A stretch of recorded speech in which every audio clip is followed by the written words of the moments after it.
Bonsoir, nous sommes Perspectives économiques. Merci de nous faire confiance.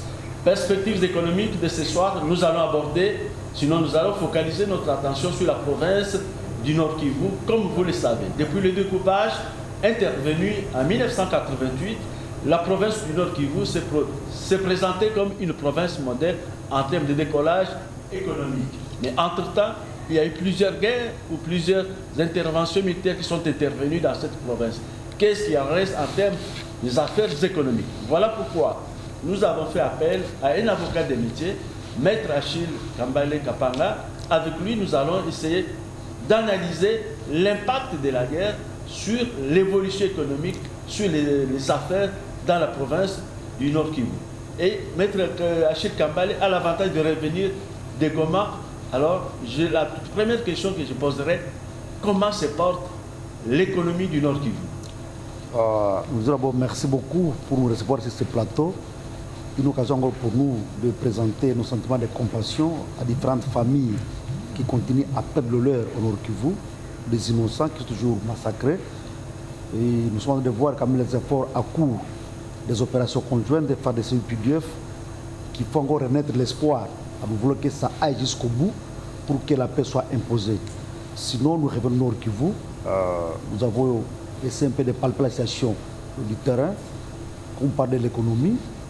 Nous, en tant d'abord qu'ancien maire de la ville de Béni, nous avons été conseillers de cabinet des ministres provinciaux sous Julien Paloukou à Goma. Nous maîtrisons quand même bien la question du Nord Kivu. Voilà pourquoi, s'il faut parler de l'économie actuellement, vous savez, l'économie a plusieurs facteurs qui ont encouragé pour qu'on puisse parler d'économie.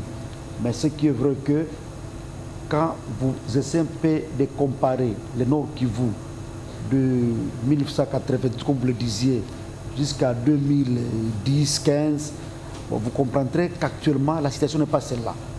Puisque quelqu'un facilement peut passer toute une journée dans son installation, donc dans sa boutique, son magasin, sans même recevoir un client. Vous posez la question, comment ces gens s'en sortent quand quelqu'un peut passer toute une journée et clôture sa journée avec peut-être 5 $, 10 $, avec les charges qu'il a. Là, vous voyez peut-être les frais scolaires des enfants, vous voyez les loyers des locaux qui l'occupent, vous voyez peut-être aussi les taxes et impôts qui s'en ajoutent. Vous demandez finalement comment vous vont s'en sortir. En dehors de ça, il y a des cas sérieux. Les gens ont pris des petits crédits dans des petites coopératives, même dans des banques, où ils ont laissé leurs titres de propriété. Vous demandez comment ces gens parviendront-ils à rembourser toutes ces dettes-là. Mais voilà justement toutes ces questions, nous allons les aborder avec vous. Et vous avez donné le premier tableau, mais il y a tout de même deux doubles images qui circulent. Lorsqu'on voit les images, par exemple, de la ville de Goma, ça donne on se retrouve face à une ville prospère, mais en contradiction avec la réalité de Goma. C'est vécu ça. La prospérité au niveau de la ville de Goma, la misère de l'autre côté, que vous avez été à Béni, à Boutembo. Comment concilier les deux réalités? Bon, d'abord, ce qui est vrai que nous devons remercier et féliciter le peuple Nord Kivu. Le peuple Nord Kivu, c'est un peuple exceptionnel. À dépit de la guerre, à dépit de la sécurité, il s'efforce à faire mieux. Quand vous parlez de l'image de Goma, ce sont des sacrifices de haut niveau que le peuple a consenti pour montrer au monde qu'à dépit de la guerre, nous sommes là. Mais les images-là, effectivement, doivent aussi faire l'objet d'interprétation. C'est comme si quelqu'un dirait qu'on est à Kinshasa, on vous montre Gombe, par exemple, mais quand vous arrivez à Malo, quand vous voyez autre chose, souvent c'est comme ça. Alors, mais pour le cas du Nord Kivu, avec ces trois grandes villes, j'ai cité Goma, Butembo et Béni, vous y arrivez, vous sentez que les gens travaillent à dépit de la guerre. Et c'est ce que j'ai toujours qualifié d'une attitude exceptionnelle. Alors, si les gens montrent l'image positive de Goma, de Nord Kivu, c'est un aspect positif qu'il faut toujours vendre. Pour que les gens qui veulent venir investir chez nous ne soient pas découragés, qu'ils ne disent pas que nos milieux sont invivables. Voilà pourquoi j'encourage ce qu'il faut de tel marketing. Mais ce qui est important, c'est que ça ne doit pas seulement se limiter aux grandes villes, puisque au niveau des territoires, Massis, Walikale, Rutshuru, Goma, Nyiragongo, partout là-bas, Béni, vous sentez que l'afflux de déplacés de guerre a maintenant des effets sur les quotidiens des citoyens dans ces lieux-là. Mais justement, parlons de déplacés de guerre. Ceux qui sont partis de Massissi, de Walikale et même de Rutshuru sont mobilisés autour de la ville de Goma. Comment ça se passe? Comment sont-ils pris en charge? Vous savez qu'il faut même éviter que quelqu'un vive une vie d'exception. Parce que vivre dans un cadre déplacé, c'est une vie d'exception. La règle est qu'on doit vivre chez soi. Sa famille, ses activités, on est à l'aise. C'est ça la vie, c'est ça le principe, c'est ça la règle. Mais vivre dans des cas sont des exceptions. Alors nous devons éviter que le peuple demeure dans une vie d'exception. Ce n'est pas bon. Et quand vous voyez effectivement aujourd'hui les enfants qui déambulent en train de mendier, vous dites finalement quel est l'avenir de ces enfants ici? Bien sûr, la gratuité est déjà là pour les scolariser. Mais vous allez scolariser quelqu'un qui ne mange pas, qui ne s'habille pas. Voilà pourquoi le peuple du Nord Kivu a toujours réclamé une seule chose. Nous sommes prêts à faire tout, mais pour nous remettre la paix. Donc, tout effort qui va dans le cadre d'amener la paix, d'imposer la paix, est le bienvenu au Nord Kivu. Pas seulement au Nord Kivu, même en Ituri. Puisque vous savez, quand on parle du Nord Kivu, ça c'était l'Ituri, des fois on se trompe. Ce sont des vases communicants. Voilà. Donc, toute activité commerciale de l'Ituri a toujours des faits au Nord Kivu et vice-versa. Voilà pourquoi je n'aime toujours pas parler du Nord Kivu, ça pas de l'Ituri. Il faut que la paix soit imposée dans ces deux provinces. Parce que tu peux bien avoir des marchandises amenées en Ituri et c'est de l'Ituri vice-versa. Alors quand il n'y a pas de sécurité, quand les adeptes sont là pour peut-être couper les routes, pour tuer, pour massacrer, ça fait peur et ça anéantit. Voilà justement, je dis, dans le contexte actuel, tel que vous êtes en train de le décrire, comment ça se passe, les affaires, le commerce? Ça commence où et ça se limite où? Bon, d'abord, vous savez très bien que depuis que les cafés avaient des problèmes, et la papaye, c'est maintenant le cacao qui a voulu prendre l'élan. Et aujourd'hui, le cacao qui fait l'espoir de la population, mais a fait en même temps le problème. Puisque depuis que le prix du cacao a pris de l'ascenseur, maintenant tout le monde cherche le cacao. Alors, ça devient comme une denrée rare où tout le monde veut investir. Et le cacao est produit dans quel territoire? Le cacao est produit beaucoup plus disons dans le territoire de Beni, Mambasa, Irumu. C'est là où on produit beaucoup plus le cacao. Donc, une partie au Nord Kivu, une partie à la province de l'Ituri. Voilà pourquoi le cacao qu'on produit, là, je suis en train de remercier, d'encourager les grandes sociétés qui sont installées là-bas pour aider la population. Je vois Esco Kivu et les autres qui sont là, qui sont quand même en train de montrer leur bonne foi. Récupérer le cacao du peuple et le vendre. Là, je vois, on n'a pas aussi qui encadre les agriculteurs et tout le monde. Donc, le cacao aujourd'hui qui serait peut-être le nouveau produit sur lequel peut compter la population, mais fait aussi l'objet de questions de sécurité. Beaucoup de gens sont massacrés aujourd'hui à cause du cacao. C'est ça le danger. Voilà pourquoi je dis que rien ne peut marcher si la sécurité n'est pas là. Mais au moins, l'espoir du peuple est rené avec le cacao. Le cacao est là, mais qui est exporté comment et vers quel marché? Non, vous savez, et c'est ça la plus grande question que nous avons dans ces pays. La plupart des fois, j'ai toujours considéré nos provinces comme des États. Parce que quelqu'un du Nord Kivu, avec la situation des routes que nous avons, la vie chère, peut-être les billets chers que nous avons. Les billets d'avion. Effectivement, quelqu'un du Congo central, vous parlez de Beni, il ne comprendra rien. Quelqu'un de Uvira, vous lui parlez peut-être du Kasaï, il ne comprendra pas facilement. Mais sinon, avec la frontière de Kassine de Loubiria, tout se passe proprement. Il y a des cas de fraude qu'on a toujours décriés. Ça ne rentre pas dans nos compétences. Je pense que les services compétents essaient un peu de voir comment lutter contre la fraude. Mais sinon, avec l'ONAPAC, l'OCC et consorts, nous pensons que les exportateurs se font régulièrement et sans aucun problème. Et que l'État rentre dans ses droits. Effectivement, puisque quand on doit payer les droits et taxes, c'est que l'État aussi doit bénéficier. Voilà pourquoi je disais que je rentrais toujours par là, disant que le peuple Nord Kivu c'était un peuple exceptionnel, puisque là où il y a la guerre, la DGDA n'a pas fermé, la DG n'est pas fermée, la DGNK n'a pas fermé. Donc ça montre que, à dépit de la guerre, le peuple contribue à la caisse de l'État, tant au niveau provincial, local que national. Et c'est important comme ça. très important. Mais ça, c'est le côté dit, après le café, après la papaye, maintenant c'est le cacao qui a pris la relève. Mais généralement, le peuple du Nord Kivu est connu pour ses commerces, les transactions avec l'Ouganda, avec le Kenya. Ça s'est arrêté ou ça s'est ralenti? En quels termes se présente la situation? Bon, vous savez, la province Nord Kivu a l'image exceptionnelle.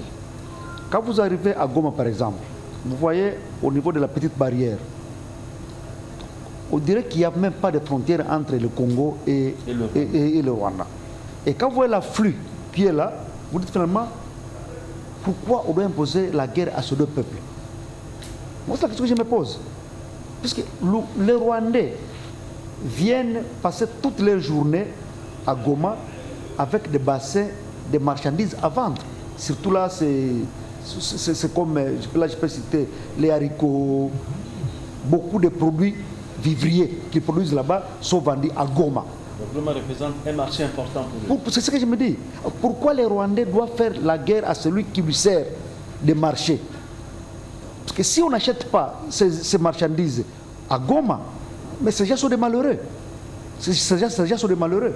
Alors, quand vous parlez de Beni, vous voyez Ouganda et entre Kastam et Lubiria, c'est autant. Il faut voir le mouvement de l'Afrique qui est là. Alors, ce qui est vrai qu'il y a un sérieux problème avec les poissons. Au moins au Congo, on avait déjà institué le marché des poissons à Lubiria. Malheureusement et curieusement, les poissons salés, les Rwandais, plutôt l'Ouganda, qui n'a pas voulu apprécier que le marché du Congo attire des convoitises, ils en ont fait l'objet d'une question politique et aujourd'hui tous les véhicules qui amènent les poissons pour le Congo, pour le marché de Lubiria, sont bloqués. Sont bloqués, c'est une manière d'étouffer les affaires. Effectivement.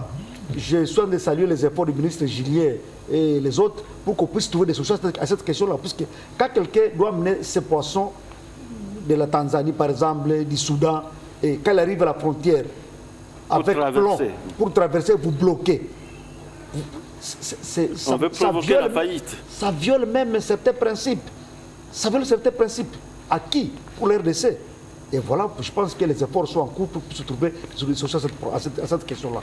Mais au moins, ça créait déjà une belle ambiance économique, puisque les Ougandais venaient acheter le poisson sur le territoire congolais et allaient les revendre chez eux. Mais peut-être c'est cela qui n'a pas plu aux autres États qui ont toujours voulu considérer le peuple congolais comme un sous-citoyen, un sous-peuple. Non, le Congolais n'est pas un sous-peuple du Rwanda, ni un sous-peuple de l'Ouganda. Non, c'est un peuple entier, nous sommes une entité, une république. Donc, il faut que les autorités fassent vite pour que de tels agissements prennent fin. Il faut qu'on mette fin à ça, parce que ça préjudicie maintenant aujourd'hui l'économie de chez nous. Et comme je vous le disais, vous savez très bien qu'avec la guerre, le territoire de Lubero, Butembo, qui est un grand centre commercial, recevait les commerçants qui venaient de partout, de l'Ituri, même du Sud Kivu. Mais avec la sécurité, les gens ne viennent plus. Et là, maintenant, c'est le danger qui est là. Donc, l'état de siège qu'on a instauré, il fallait que les efforts soient orientés vers là, imposer la paix. Et si le peuple Nord Kivu avait accueilli avec joie l'état de siège, puisqu'ils en avaient marre avec les sécurités, et pensaient que cette fois-ci, comme ce sont les militaires et les policiers qui viennent diriger, ce sera automatique. Et malheureusement, voilà 3 ans, les gens continuent à se plaindre, et les voix commencent même à s'élever au niveau du Parlement pour qu'on puisse requalifier cet état de choses. Et moi, je me suis dit, bon, ce n'est pas mal, puisque, vous savez, quand à une autorité, vous devez à la fois demander les rapports des finances, du budget, les social, le développement et consorts, et entre-temps, vous venez augmenter aussi les rapports des opérations militaires, c'est trop demander à quelqu'un.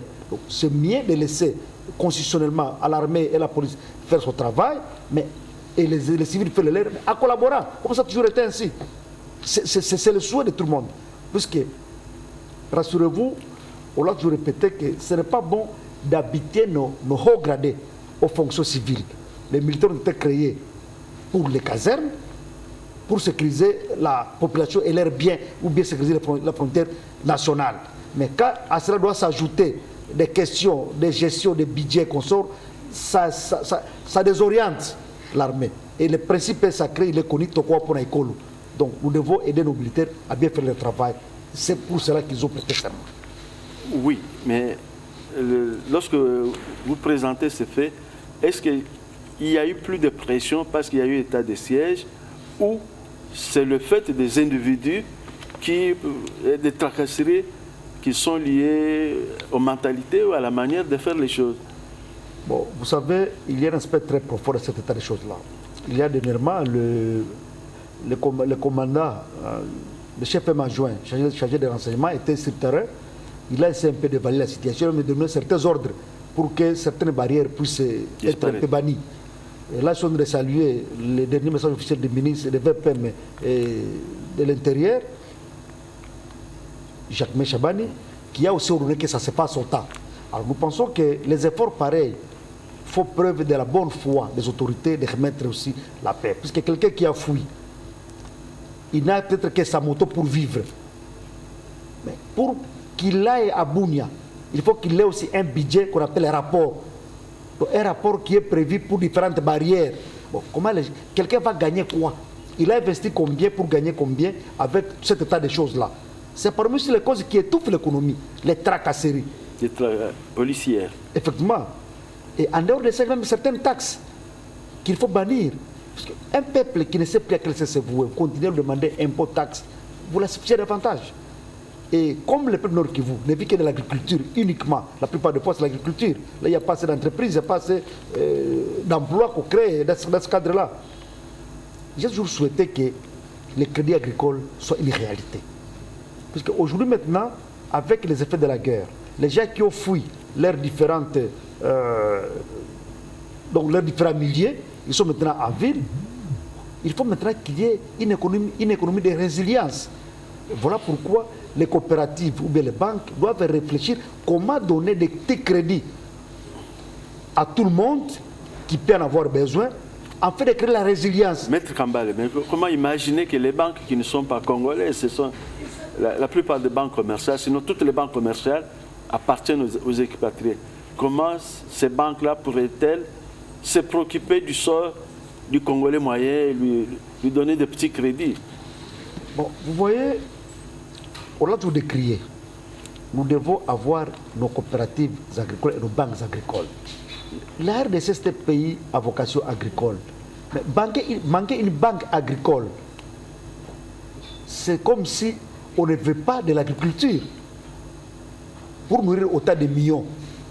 Mais il faut produire. Mais comment on peut produire ça sans crédit? Imaginez-vous aujourd'hui, par exemple, on doit même amener les choux, les patates, je ne sais pas, les pommes de terre et consorts, alors que nous avons nos terres arables. Voilà pourquoi, surtout au Nord Kivu, en Ituri aussi, même partout en RDC, il faut qu'on investisse dans cet état de choses-là. Les microcrédits, les banques agricoles, les coopératives agricoles. Quelqu'un peut venir prendre 10 000 $, il investit, il produit, et quand on consomme, et ça va aller ainsi. Mais en dehors de ça, il y a aussi la question des routes, des sites agricoles. Quand il pleut, des fois, la population a difficile à évacuer ces productions, ces marchandises. Donc, les routes de sites agricoles, j'ai vu le ministre d'État au développement rural, Nzango Fouro Milon, au Moulin, je l'encourage. Je pense qu'il faut que les routes de sites agricoles, en dehors d'être sécurisées, doivent aussi être praticables. On doit les garder dans un état de praticabilité meilleur pour permettre à ce que les productions atteignent les centres de consommation. Ça, c'est une obligation. Les routes de sites agricoles ont été associées au PDL 145 territoires comme étant des activités prioritaires. Donc, aux côtés des centres de santé, des écoles, désormais, on va allier les routes de sites agricoles. Bon, vous savez, ce sont des droits. Ce sont des droits acquis, des droits fondamentaux. Une route est praticable, c'est un droit. Ce n'est pas un luxe, non. Donc, les gouvernements, professionnels comme national, doivent avoir les soucis de remettre le peuple dans ses droits. Et je vous dis sincèrement, si les routes sont praticables et sécurisées, le Nord Kivu serait très loin aujourd'hui. Si vraiment on parvient à sécuriser les routes et à les rendre praticables, le peuple Nord Kivu n'a pas besoin d'autre chose que ça. Mais vous avez évoqué vous-même la convoitise des pays voisins. qui parfois provoquent des situations pour maintenir la situation dans la vulnérabilité ou l'instabilité. Est-ce qu'il n'y a pas aussi de complicité? C'est la question qu'il faut se poser. Parce qu'il y a des projets qui viennent pour l'intérêt de notre pays. Mais nous-mêmes, nous sommes ennemis de nos propres projets de développement. Donc nous devons changer nos mentalités. C'est ça aussi la grande question sur laquelle nous devons nous atteler.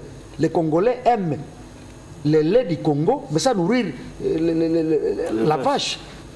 Comment tu peux toujours prétendre traire le lait d'une vache quand tu ne veux pas nourrir cette vache-là? Nous devons quand même vendre le Congo pour que le lait soit là. C'est bon de traire le lait, mais est-ce que la vache là qui produit le lait, on la nourrit? C'est ça la question. Donc, la convoitise, on en a vu, mais il y a certaines complicités. C'est plus qu'on ne veut pas beaucoup trop dire. Quand moi-même, c'est un exemple, je prends en illustration, je suis ancien président d'une grande institution comme la CENI. C'est moi qui dois être le premier à aller me rallier chez les ennemis et commencer à tuer mon propre frère, faire des déplacés de guerre, chercher à congoliser une question rwandaise. Ce sont les défis. C'est tout le Congolais dit non, on ne veut pas travailler avec l'ennemi, mais nous serons sécurisés. Mais c'est plus que les Congolais ne voient que des petits intérêts, pour sacrifier l'intérêt général. Donc, dans notre pays, on dirait que l'intérêt général est devenu l'accessoire. Maître, vous avez évoqué la question agricole comme étant la question principale dans le Nord Kivu, mais il existe aussi le commerce transfrontalier. Est-ce que ça continue à tourner ou c'est bloqué? Les commerçants qui devaient traverser 2-3 pays avec leurs camions, est-ce que ça bouge, ça circule? Vous savez, les échanges, c'est ça le commerce. Nous amenons quoi chez eux et aussi amènent quoi chez nous.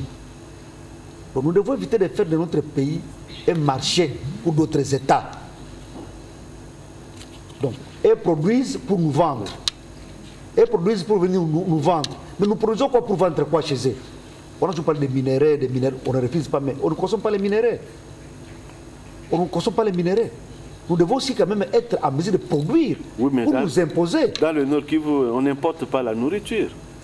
On n'importe pas la nourriture. Mais je vous ai dit que quand on a créé l'insécurité à Massissi, l'insécurité à Rutshuru, comment ces gens-là vont produire pour venir vendre encore à Goma? Ils doivent consommer ce qui vient du Rwanda et de l'Ouganda. Et c'est ça le danger.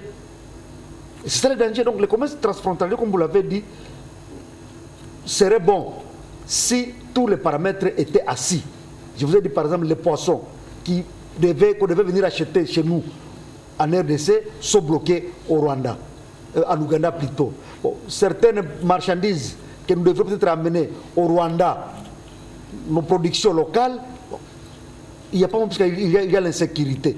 Au contraire, c'est le Rwanda qui commence maintenant à nous vendre ces produits. Bon, c'est ça le dilemme. Donc, nous devons quitter l'étape, comme je le trouve, des théories, parce que c'est aussi ça parmi les défauts du Congolais. Nous sommes beaucoup plus théoriques que pratiques. Donc, les Congolais peuvent faire un chapelet de bonnes intentions, mais quand il faut réaliser ça, ça devient autre chose. Mais vous venez du terrain. Alors, au niveau du terrain, il n'y a pas de théorie. Il n'y a que des faits. Le peuple subit les actions des autorités. Parce que si les autorités sont dans des théories, le peuple va faire quoi? Parce que le peuple ne fait que subir. C'est comme je vous le dis aujourd'hui. Le peuple a rentré dans ces milliers d'origines respectives pour produire. Le gouvernement promet, mais ça ne se réalise pas. Qu'est-ce que vous voulez que le peuple fasse? Le peuple est sacrifié parce qu'il y a certains individus qui eux-mêmes ne veulent pas aider les chefs de l'État à atteindre les objectifs. Les chefs de l'État peuvent avoir des bonnes idées, mais quand nous qui sommes appelés à l'accompagner, à matérialiser ça, on ne le fait pas. C'est compliqué. C'est vrai, on a plus parlé de la province du Nord Kivu en lien avec l'Ituri, mais on n'a presque pas dit le réseau des relations, la connectivité avec le Sud Kivu, notamment avec la ville de Bukavu. Sud Kivu, trop Maniema. C'est cela. Si on prend dans l'ancien Kivu, vous savez, l'insécurité a bloqué beaucoup d'histoires. Les véhicules qui pouvaient partir facilement peut-être à Bukavu aujourd'hui en difficulté, bon, Quand vous voulez aller à Kindu, les routes sont presque inexistantes. Voilà pourquoi j'avais une très grande recommandation. Il faut que le chef de l'État les fasse à tous les députés, à tous les gouverneurs. Les provinces doivent avoir des routes interprovinciales. Donc, on peut se dire ceci. Les routes existent, mais il faut plutôt les entretenir. On dit par exemple, nous voulons peut-être relier Bukavu et Kindu par exemple. C'est combien de kilomètres pour arriver à la frontière? Autant de kilomètres. Sur Kivu, tu fais tes kilomètres jusqu'à la frontière et peut-être Kindu, tu fais tes travaux jusqu'à la vous la rencontrez à la frontière. On fait autant avec peut-être les Kasaï, avec les... Ce sera facile. Il faut que chaque gouverneur, il faut que les gouverneurs se disent ça, que nous devons quand même rallier ou bien relier nos provinces. C'est important. Faciliter l'intégration nationale. Et c'est important parce que quand les routes sont déjà là, quelqu'un, au lieu de payer $300 pour les billets, il sait qu'avec 20-30 $, il va atteindre le lieu où il va aller. Mais les gens vont voyager. Les gens vont voyager. Parce que c'est ça aussi parmi les défis. Parce que quand il n'y a pas d'échange, il y a aussi absence de culture et d'expérience. Quelqu'un peut quitter peut-être les Kindu Maniema et venir explorer les Kasaï. Il va tirer du nouveau. Ah, ça aussi, je peux l'expérimenter chez nous. Et quelqu'un quitte les Kasaï pour aller au Kindu, même chose. Vous faites les Katanga. Donc, si on peut se découvrir mutuellement, vous verrez que les Congolais sera fort. Malheureusement, les Congolais du Nord Kivu ne savent pas comprendre qu'il y a notre Congolais aussi au Congo central comme lui, puisqu'ils ne se connaissent pas. Ils ne se connaissent pas. Et c'est ça le danger. Donc, comme vous le disiez, Lituri, c'est un professeur. D'ailleurs, beaucoup d'Ituriens vivent au Nord Kivu, tout comme beaucoup de gens du Nord Kivu vivent à Lituri. Aujourd'hui, c'est seulement l'insécurité au niveau des commandes. La route entre Beni et Bunia, au niveau des commandes, ça a eu des problèmes. Des fois, aujourd'hui, les gens, pour arriver à Bunia, pour quitter Beni ou Butembo, doivent passer par Kainama. Ce sont des contours, de longs contours. Et d'autres, pour arriver peut-être à commande, il faut passer par Mambasa pour aller contourner. Donc, toutes ces questions-là font mal. Donc, quelqu'un qui peut atteindre 2 km, il faut qu'il fasse peut-être 10 km de contour. C'est dangereux. Donc, voilà pourquoi ce sont des questions importantes auxquelles et non seulement les politiques doivent réfléchir, mais aussi les décideurs. Et là, je suis en train d'interpeller nos élus qui ont souvent l'habitude d'aller à vacances parlementaires. Il faut qu'ils comprennent que ce sont là les réalités. La plupart des fois, nous allons on part à vacances parlementaires juste pour distribuer des petits cadeaux. Remettre tôle, remettre ciment. Non, non. Nous devons d'abord écouter la population, nous mettre dans la peau de la population, vivre leurs problèmes réels. Et quand on va vivre leurs problèmes réels, on saura comment trouver des solutions. Mais si on doit seulement être là pour... Bon, j'avais promis une synthétiseur, j'amène. J'avais promis peut-être les tôles, j'amène. J'avais promis, je ne sais pas, le ciment, j'amène. Non, non, non. Un député n'est pas une ONG. Non.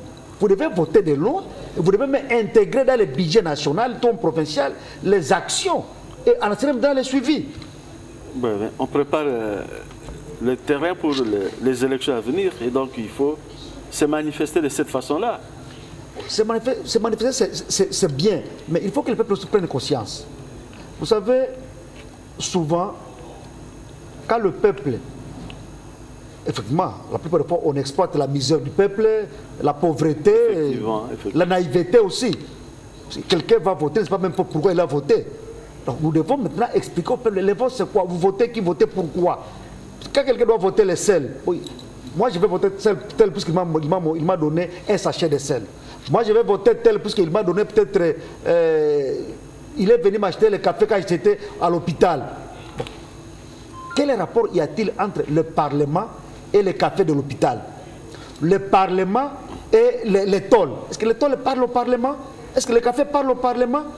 Est-ce que les ciments parlent au Parlement? Non. Le Parlement, c'est un lieu où on a besoin d'hommes forts, d'hommes compétents, qui doivent incarner certaines valeurs et amener le gouvernement à prendre certaines décisions avec la population. C'est ça le Parlement. Et surtout qu'on est pendant la session budgétaire et toutes ces questions méritent d'être insérées dans les actions publiques. Bon, est-ce qu'on a l'état de les faire aussi? C'est ça aussi la question. Comment on n'a pas le temps? Puisqu'on discute. Vous voyez, la plupart des fois, on peut même intégrer un projet dans le budget. Est-ce qu'on va exécuter? Il faut maintenant le suivi. On peut bien remplir le budget avec beaucoup de projets, beaucoup de projets. Mais si ces projets-là ne sont pas réalisés, ça sert à quoi? Donc il faut aussi avoir des aptitudes ou de la compétence à assurer un projet qui a été intégré dans le budget. Parce que voilà, le budget, c'est un document assez vaste qui ne peut le consulter qu'un initié. Et ça pose des problèmes justement à ce niveau. Voilà pourquoi je dis qu'on peut même intégrer beaucoup de projets dans le budget, mais si on ne parvient pas à en assurer le suivi pour l'exécution, ça ne vaudra rien. Combien de projets sont dans le budget qui n'ont jamais été exécutés? Il y en a beaucoup. Pourquoi? Parce que le suivi n'est pas là, la rigueur n'est pas là. Et quand on vient faire l'évaluation, on fait juste quelque chose là, puisque les députés doivent voter, ça doit passer. Donc, il y a déjà un bon ordre, il faut que ça soit voté, ça passe. Bon.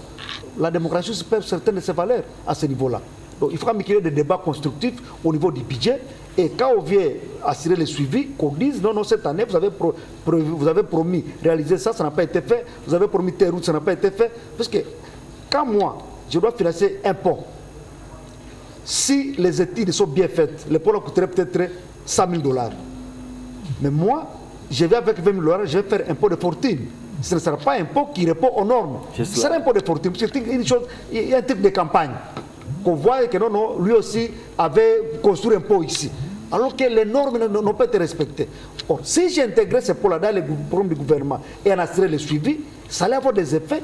Et je dirais à la population, voilà les ponts que le gouvernement a construits pour vous. Donc, nous devons cesser de transformer les députés en des ONG. Quand le peuple congolais continuera à considérer les députés comme des ONG, et la politique sera en train de perdre son goût et sa valeur. Et vous qui représentez la société civile, vous avez justement la mission d'éduquer les citoyens, la mission d'éduquer la population pour ne pas tomber dans les dérives actuelles. Pour ne pas tomber dans les dérives actuelles, je pense que la souffrance du peuple aujourd'hui sert de leçon. Quand le peuple même commence à dire que non, nous avions mal voté par exemple, c'est déjà une prise de conscience qui est intéressante. Malheureusement, peuple affamé, ventre affamé n'a pas d'oreille. Donc, nous continuons à affamer le peuple, peut-être à le malmener. Demain, quand je viendrai avec le sel, il est affamé, il va mordre l'hameçon. Et c'est ça le danger. Donc, nous devons améliorer la vie de nos concitoyens. Et c'est important. Comme aujourd'hui, c'est une question de curiosité avec les enseignants qui réclament, je ne sais pas, 500 et qu'on sort. Bon, on se dit, vous réclamez 500, oui. Mboudi avait dit quoi? Qu'est-ce qui est faisable? Qu'est-ce qui est possible? Je pense que ce sont des négociations pareilles qu'on doit mettre sur la table. Et on voit les budgets, qu'est-ce qui peut être fait dans les budgets. On met les enseignants devant les réalités. Vous savez, des fois les inégalités sociales sont parmi les causes de certaines révoltes. Quelqu'un sait qu'il est congolais comme vous, comme moi. Lui, se tape facilement un salaire de 200 000 $. Mais un Congolais comme lui n'a même pas 50 $ le mois. C'est dangereux. En dehors de ça... Ça fait partie de l'injustice sociale. C'est ce que je me dis. Voilà pourquoi d'autres personnes réclament que... Est-ce que moi aussi je ne suis pas Congolais comme lui? Comment lui peut avoir 50 000, 100 000, 20 000 $, alors que moi, qui travaille même peut-être mieux que lui, je n'ai que 50 $. Il faut qu'on puisse créer l'équilibre social. Et c'est important comme ça. C'est cela, diminuer des primes à gauche et à droite pour certains ministères. Et ça parviendrait justement à créer l'équilibre pour tout le monde, faire en sorte que chaque citoyen, du moins ceux qui travaillent, puissent se retrouver, ceux qui sont pris en charge par le budget de l'État, puissent se retrouver avec des salaires équilibrés, pas des salaires aux apparences équitables, mais qui sont surchauffés par le trop plein de primes ailleurs et pas de primes du tout dans d'autres ministères. Loin de là, vous voyez, on peut voter le budget aujourd'hui, le taux est à 2800 par exemple. Mais on vous donne un salaire de 280 000 francs qui valent 100 $.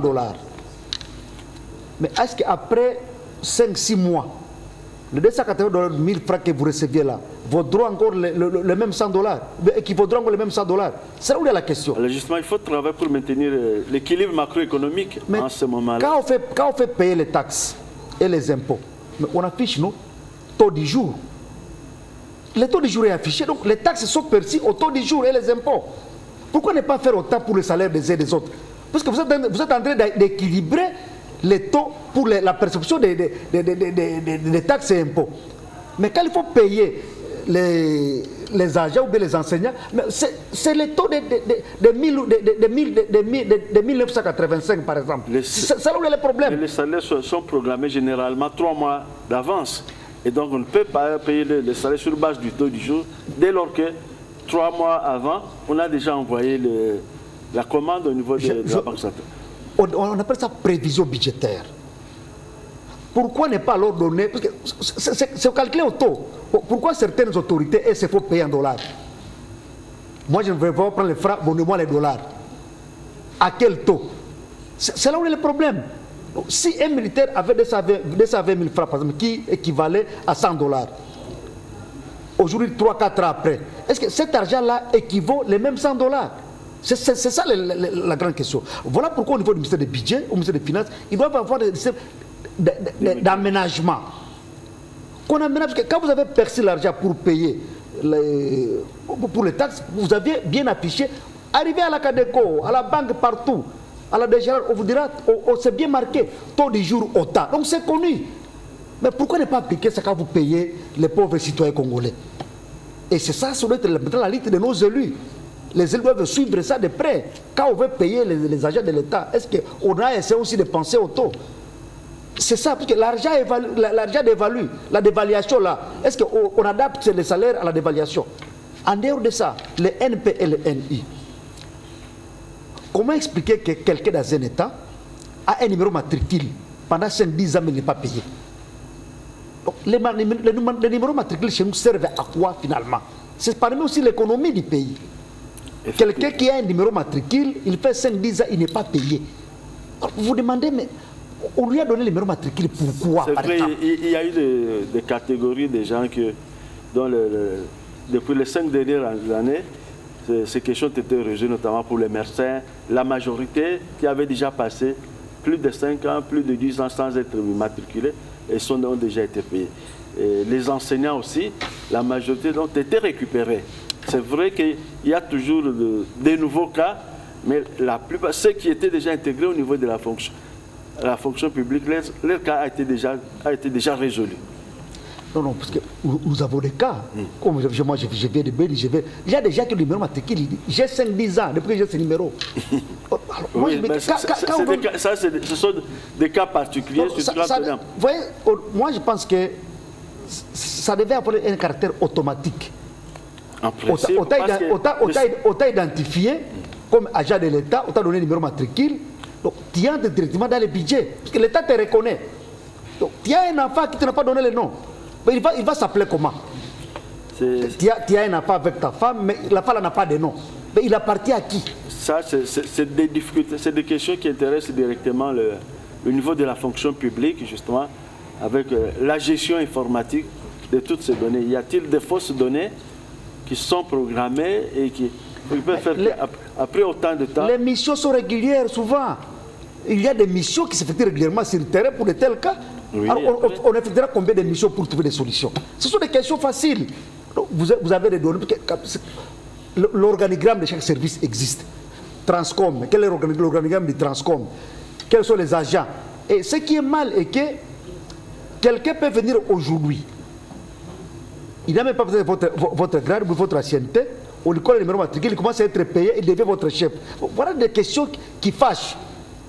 Mais en dehors de tout ça, nous pensons que le gouvernement y travaille. Mais moi, je ne suis pas content de voir quelqu'un faire 10 ans avec le numéro matricule non payé. C'est comme un enfant qui est né d'un père, d'une mère, mais qui n'a pas de nom. Alors, son sort est comment? Il appartient à qui? Il est enfant de qui?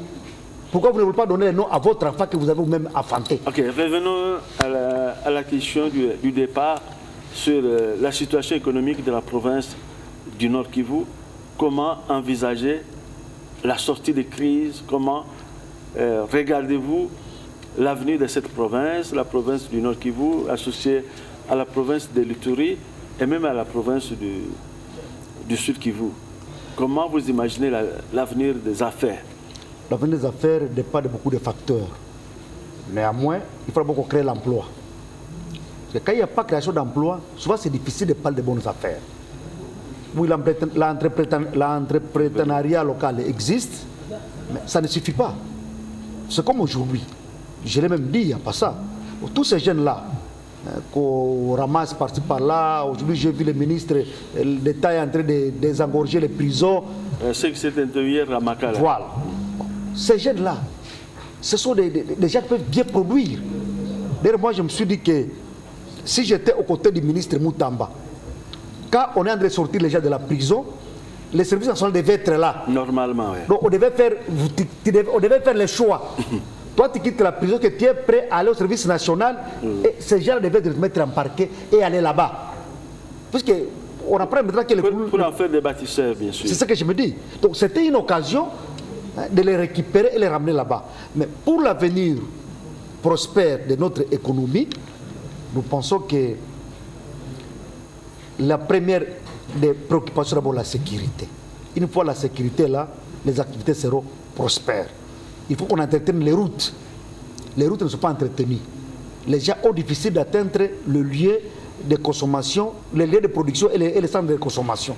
Il faut vraiment qu'on revoie aussi cet tas de choses.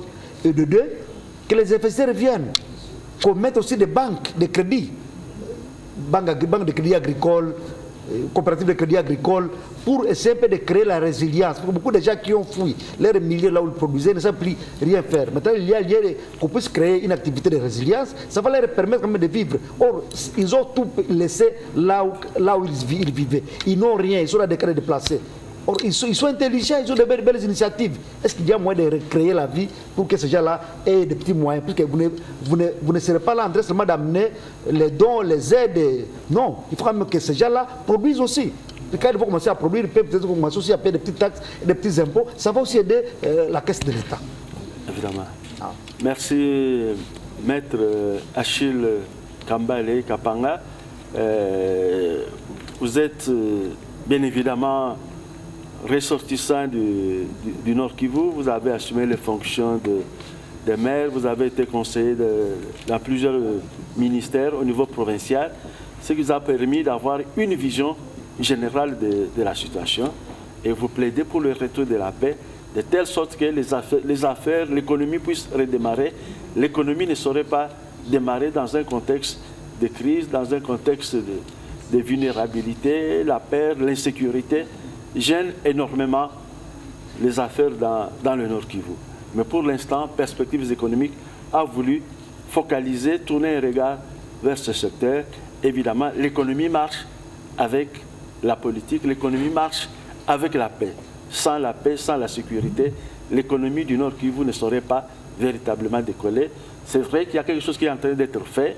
Il faut encourager. Vous avez dit que le peuple du Nord Kivu était un peuple exceptionnel parce que aujourd'hui, quand vous regardez la beauté de la ville de Goma, on aurait l'impression que la guerre n'existe pas. Pourtant, la guerre est là.